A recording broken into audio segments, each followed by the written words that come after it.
Welcome to Hood Champion Boxing and Sports. You know, in boxing, you find a way to win, you find a way to lose. Tell you what, man, boxing right now is like a damn science project. Got to give you a boxing lab report, and the results are shocking.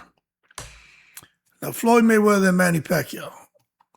Yo, let me show you something, man. I don't know what the problem is with Floyd signing the damn contract, but Maypac 2 on Floyd's time. Now, Floyd said a couple of weeks ago that he would be signing the fight for Pacquiao. Here it is a month later. And now we're still sitting here waiting on Floyd. I don't know what the holdup is, but to me, this fight should have been signed. You know what I'm saying? Now, many people are saying, well, Floyd is a bit insecure. Maybe he doesn't believe he can beat Manny Pacquiao. Now, to that I say, in the most respectful way, boxing fans should hold their horses and stop taking it to the stupid. I just think Floyd just likes to have control. You know what I'm saying? I really do. But then again, you don't know what's going on with Floyd Mayweather in his personal life. But one thing I can assure you is, if the money's right, Floyd will be there. Because you already know Manny Pacquiao's going to be there. Pacquiao ain't got time to play games. Pacquiao trying to get paid. But are we going to get the fight that fans have been debating over for years? I guess it'll depend on when Floyd signs that contract, man. But some people feel Floyd is out here trying to protect his legacy hood. He has business interests, and he knows if he takes a loss now, everything crumbles. I'm like, I don't know about everything crumbling, but it definitely wouldn't be good. You know what I'm saying? But I'll tell you this, all these delays, I'm trying to think about times where I've delayed things. Whenever I delayed things, it's because I had to really think about what I was doing. Like right now, right? I'm interested in purchasing another vehicle. But I keep delaying it. You know why? Because I don't feel the timing's right. And the other thing is, I don't really see anything I like. I don't see anything I like. Nothing. I see stuff like that's cool, but nothing that motivates me, you know? And maybe with Floyd, he's like, yeah, it looks cool, the Pacquiao rematch. The money is all right, but maybe it's nothing that really has his juices flowing where he feels like, I got to jump on this. Let me tell you something. I think with Floyd, I think it's the money. I know they supposedly agreed to the money. I think it's the money. That's just my opinion. But every delay creates more questions than answers, man. The fans believe if Floyd truly wanted to fight, the paperwork would have been completed, and I agree with that. Others point out that Floyd has always moved strategically, and hey, it's just a matter of him showing who's the A side. And in addition, he doesn't rush into major decisions. And I understand all sides of the argument, but I just think it's a bad look. That's just how I feel, man. Manny Pacquiao. Well, he willing to talk about anything about the deal to anyone. He don't care. He always talking about opportunities, what's going on. And that probably was frustrating Floyd because he's like, shit, man, goddamn Manny Pacquiao. He ain't shutting up about this. But when you get quiet like Floyd, I mean, that's what happens. It creates speculation as far as, you not really wanting to fight. You putting duck sauce on the fried rice. You know what I'm saying? But right now with social media, like when Floyd was fighting, they had social media. But I'm going to tell you, man, I don't think Floyd really felt the brunt of how social media can be, where any delays on his part can be interpreted as hesitation and then just, publicly lynching him out here. I don't think he had to deal with that social media presence like now, like the impact of social media like now. But the bottom line, whether you agree with the critics or you say, hey, Floyd can do what he wants, he's the A side. Fair or unfair, right? The perception becomes reality. And that is a perception right now about Floyd. Like Pacquiao saying, let's get it on. Why you so reluctant to move forward? But regardless of opinions, Floyd remains one of boxing's greatest businessmen. I know there's all kind of discussions about what's going on with Floyd and his money. Look, I ain't trying to jump in the man's pocket. But he's made a lot of money, and you don't make a lot of money being dumb, and you don't make a lot of money having dumb people around you. But at the end of the day, when it comes to Manny Pacquiao, he's one of the greatest warriors. And this is why everybody is willing to watch the fight. Also why people are kind of doubting Floyd Mayweather as far as, whether he really wants to get in there and risk his legacy against a warrior like Manny Pacquiao. So we just have to wait and see what he chooses to do. Now, you got something interesting going on here. Y'all know who Keyshawn Davis is, right? Well, let me show you something here. Now, Keyshawn Davis this is him right here. Oh, Keyshawn. He is now number one at welterweight for the WBO. So he's the number one ranked contender. And Devin Haney has the WBO title. So a lot of people are speculating that they could see Keyshawn become the mandatory and fight Devin Haney. Now, I do know Keyshawn and Bill Haney, they had a big conversation, man, as far as, whether they were going to make the fight or they weren't going to make the fight. But it looks like Bill's been true to his word. And you can see right now, man, the WBO ranking, the champion in bold is Devin Haney, and Keyshawn Davis is ranked number one. I just think it's a matter of time before he gets that M next to his name as a mandatory. Then you can see Keyshawn Davis and Devin Haney scrapping. Now, who y'all got in that matchup if the two of them were to fight? A lot of people are talking about it. I just think, Devin Haney has the experience, but Keyshawn Davis is young. He's got that dog in him. But I think it's a really, really good fight, man. Keyshawn Davis becomes the mandatories, Olympic silver medalist, elite athletic ability, natural charisma, star power, mean as shit.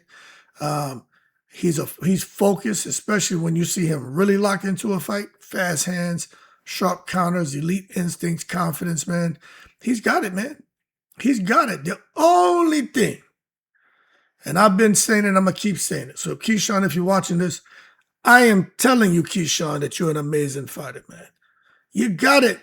But the immaturity that shows up, man, and the lack of discipline inside that ring to stay focused the whole fight and not worry about what the crowd's doing, man, that's probably your final hurdle. You can sit there and zero that out, man. Sky's the limit because the talent's obvious. You know what I'm saying? The consistency of what I'm monitoring. Can he be consistent? Can he do the business? But that immaturity and getting in the ring and wanting to pick people up, wanting to slam people and, all the nonsense that he's doing, that shit, you don't get no points for that. You're a champion. People expect you to conduct yourself as a professional and do the business. You know what I mean? It's pretty damn simple. So, let's see what's next for Keyshawn Davis, if he can get it all together. But somebody who's coming up has a big fight, and I'm looking forward to it. He's returning in, I think, 54, 55 days. Something, maybe, I don't know. He's returning in under 55 days. This guy right here, Errol Spence Jr., man. Errol Spence Jr. is in shape. He is locked in. He is ready for Tim Tszyu. But don't you for a second think Tim Tszyu ain't ready for Errol Spence. This is going to be a great fight, man. Down in Australia, both of them have their backs against the wall. They both have to win. I don't like how some people just think Tim Tszyu is just going to lose to Spence. I don't like how some people thinking Spence is just going to lose to Tszyu. No, this is a very competitive fight. Both of these guys, their backs against the corner, man. They got to win. Tim Tszyu is in a tough spot because he's going down under. Ozzy, oi, oi, oi. He has no home field advantage. He is going into enemy territory. He's got to damage and destroy Tim Tszyu. But for Tim Tszyu, he's not in a good position either because he's down there at home and he can't be comfortable. And all the pressure's on him to entertain and deliver a big win for Australians. I think I heard them say, no, there's been no Australian title fight. Or no Australian has lost a title fight in Australia. So Tim Tszyu has a whole lot of pressure on him as well. But as far as Errol Spence Jr., man, hey, he's looking good, man. These guys are trying to restart championship momentum at 100 between, I say 154 to 160. With Spence, got the experience. He's been inactive for a few years, but he's got the experience.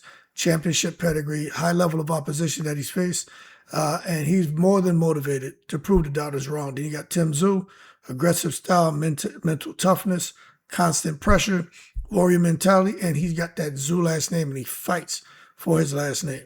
He got a brother named Nikita too. I know Nikita's, I think, 154 maybe, but Jamal Charlo's bigger, but I would hope they can make that fight. Have Tim Tszyu against Earl Spence and Nikita Tszyu against Jamal Charlo. Man, shit. I may actually fly down under to go see those fights. But the stakes are high, man. The winner will immediately become relevant between 154 and 160. And then the loser faces serious rebuilding, man. You know what I mean? The winner moves forward towards those championship opportunities. And they got some killers at 154. I'm just being honest with you. You mess around at 154 or even at 160, you can lose. You know what I'm saying? Those are not easy wins to get up there and try to bang with the monsters at all. You know what I mean? Now, next person here, man, you got Daniel Dubois. Daniel Dubois, he's not feeling any of the BS. You know, Daniel Dubois is letting people know he has a belt and he wants to defend it. He's not looking to wait around for anyone. You know, he's not waiting around for Fabio Wardley. He just wants to go out and defend his belt, and he just wants to scrap. And I like hearing that about Daniel Dubois, you know. But the reality is, if he doesn't fight,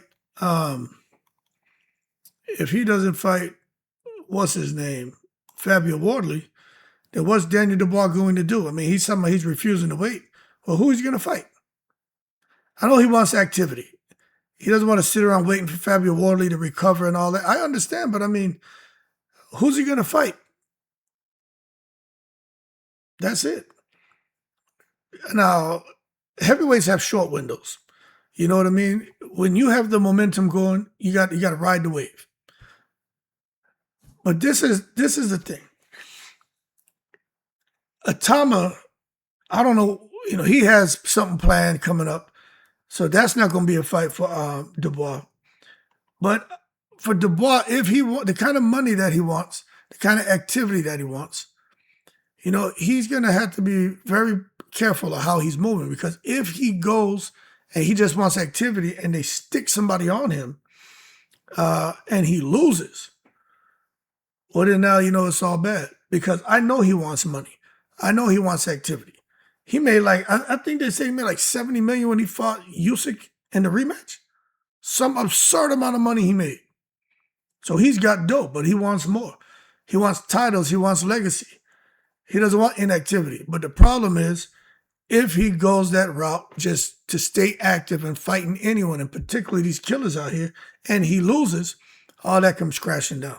Now, something else that probably has fans emotionally crashing right now is the rumor, remember, just a rumor, that Tyson Fury could potentially fight Gerald Big Baby Miller. Now, I'm telling you, I'll be ecstatic for Gerald Big Baby Miller. Get a big fight against Tyson Fury. You know, I love it. Some people hate it. But you know what? It creates attention. It creates a lot of attention, man. You know, neither one of them guys know how to stay quiet. The press conference alone would be like generating headlines. It'll be funny as hell, man. But at the same time, man, some fans just feel Tyson Fury should just pursue more meaningful fights, leave Gerald Big Baby Miller alone. Others want entertainment and they're cool with it. But I'm sitting here trying to, you know, imagine how a fight would go with Tyson Fury and Gerald Big Baby Miller. You know what I'm saying? I'm really sitting here trying to imagine these two guys getting in the ring and how that would go. I just see Tyson Fury sitting back, being tall, boxing, having his way, not being too worried about anything that Gerald Big Baby Miller is doing. Don't get me wrong, Gerald Big Baby Miller is looking good, looking sharp. I like what I'm seeing from him, man, especially working with Bozy Ennis. He's doing a great job. But I just don't know if he beats Tyson Fury. You know what I'm saying? I just got to be real with you. You know, and I'm trying to be fair as possible to Gerald Big Baby Miller. I'm telling you, he can fight. He's looking good, but I just don't think he beats Tyson Fury. Anyway, we'll see if that fight gets made. Now, a fight that certain people want is a fight with Katie Taylor. But Katie Taylor ain't going for it, man. It's all she wrote. They already got an opponent for Katie Taylor. This chick right here. Flora Pilley. That's who Katie Taylor's going to be fighting in the final fight. Some people are saying it's a horrible opponent. Others are saying, hey, Katie Taylor can do what she wants. Some are saying, nah, Katie Taylor should fight Baumgardner, or she should fight Caroline Dubois, or she should fight Cameron again. Look, someone even said she should fight Serrano again. Now, to that I say, in the most respectful way, people should hold their horses and stop taking it to the goddamn stupid. Katie Taylor, she can do what she wants. It's her last damn fight. What y'all want this woman to do? Go out there in another one of Amanda Serrano trilogy type fights? Hell no. Do what you want, Katie Taylor. You know what I mean? It's her last fight. Y'all still want her to go in there, man, and go through this really rigorous training camp and go through a brutal, 8, 10, 12 rounds. Man, y'all got to stop all that, man. Katie Taylor, man, she can do what the hell she wants, man. And that's just how I feel. And I don't think she should feel bad about anything. She's had historic rivalries, multiple championships, massive influence on women's boxing. So if this is the final page in her legendary career, it is.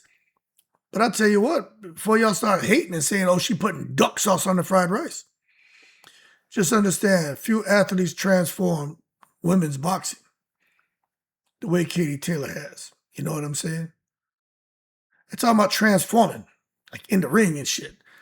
Who's the smoothest switch hitter, Jerron Boots Ennis or Ben Whitaker? Yo, Jerron Ennis has got a fight coming up with Xander Zayas. I ain't here to talk about that. I've talked about it before. I'll talk about it some more maybe tomorrow. But him and Ben Whitaker, I was sitting there watching them two, and I was like, yo, both of them cats be getting busy in the ring. But it's like, who's the smoothest switch hitter? Because Ben Whitaker doesn't get talked about enough.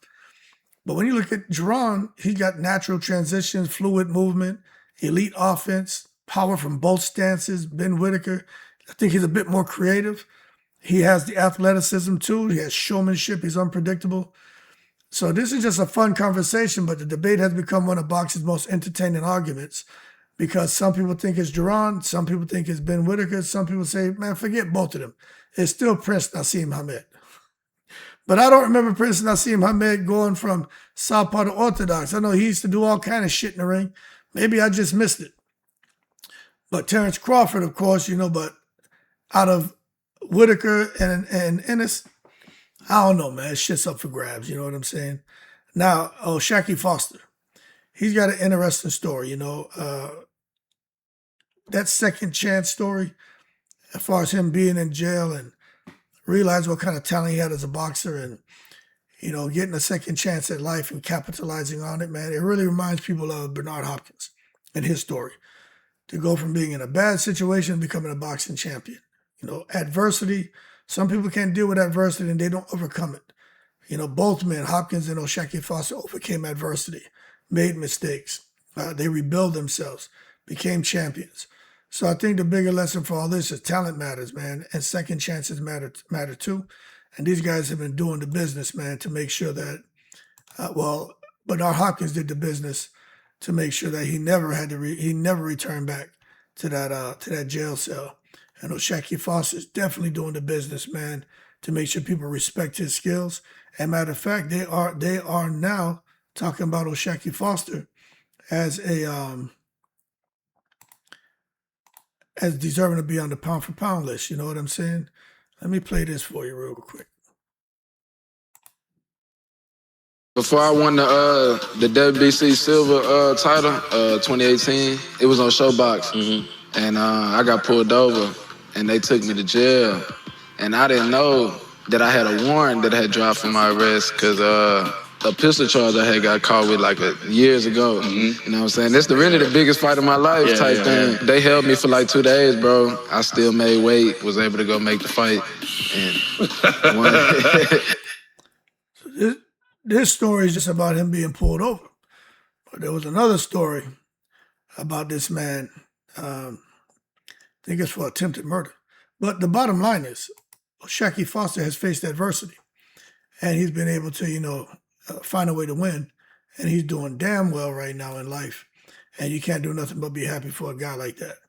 Now, talking about women's boxing, you just got to keep it real, man. The ladies, sometimes they don't get the love they deserve. But, you got somebody by the name of Tara Brown who's going to be fighting, I believe it's June 13th. And matter of fact, let me just show y'all this right here.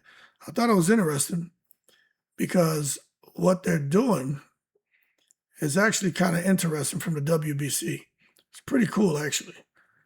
They're going to be giving her, well, whoever wins the fight, they're going to be receiving the Juneteenth belt.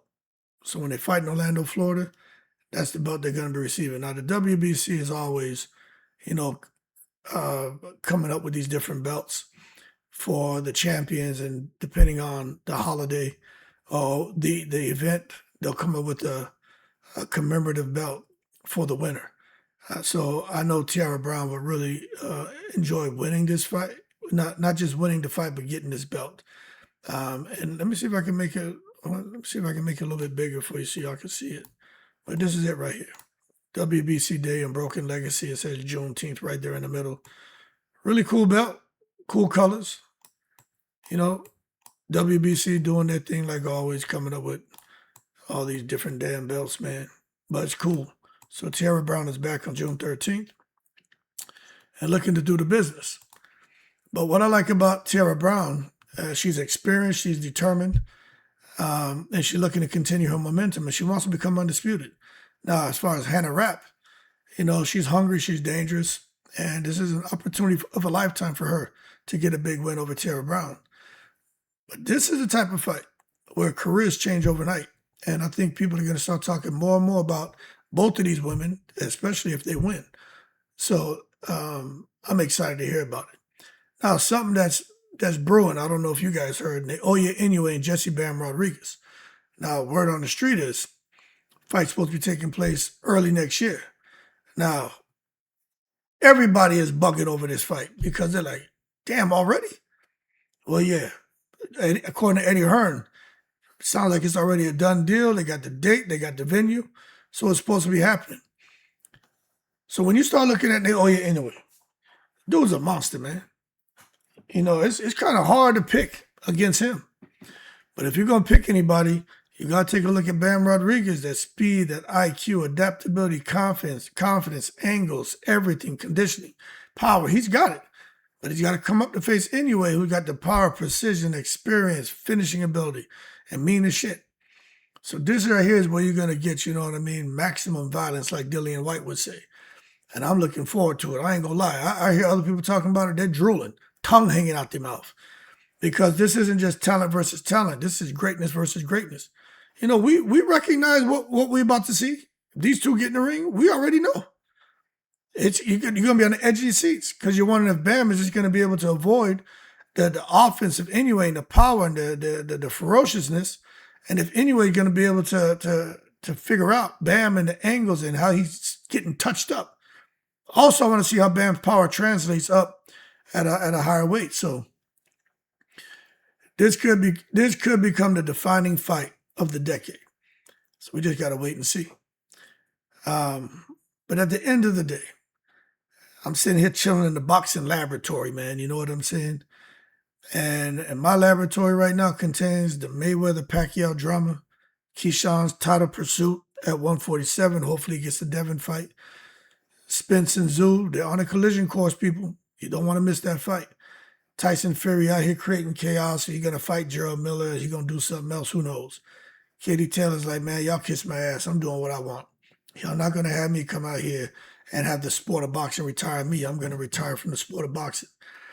Then Ennis and Whitaker, who's more fluid, just debating their styles, and two fun personalities, especially when they get in the ring, but they're serious business, deadly in the ring. Then O'Shaquie Foster, man, he's up and away. And those are just the facts. And Tara Brown has a huge opportunity here. Looking forward to see her fight. And then shit, if they make Inoue and Bam, especially if that's going to be in Japan, man, I may find my ass out there in Japan. I ain't lying. I was talking to my sons today, man, about going back to Okinawa. May just sit there and plan for early next year. Take off for about 5 days and shoot down there. Japan is cool. safe place to take your kids to go to a boxing match. It ain't like being here in the States with all this bullshit. Culture's different out there in Japan. You go out there with your family and chill. Ain't no bullshit out there. It's really nice. It's just a culture thing. If you haven't been, you should go. I've been to mainland and Tokyo. I've been to Misawa, and I lived in Okinawa for 6 years. So I spent a lot of time in Japan and Asia as a whole. Beautiful, beautiful, beautiful. But the bottom line, the boxing landscape gonna keep shifting, and I think the results are gonna shock you. Y'all keep cool. I'm in the breeze.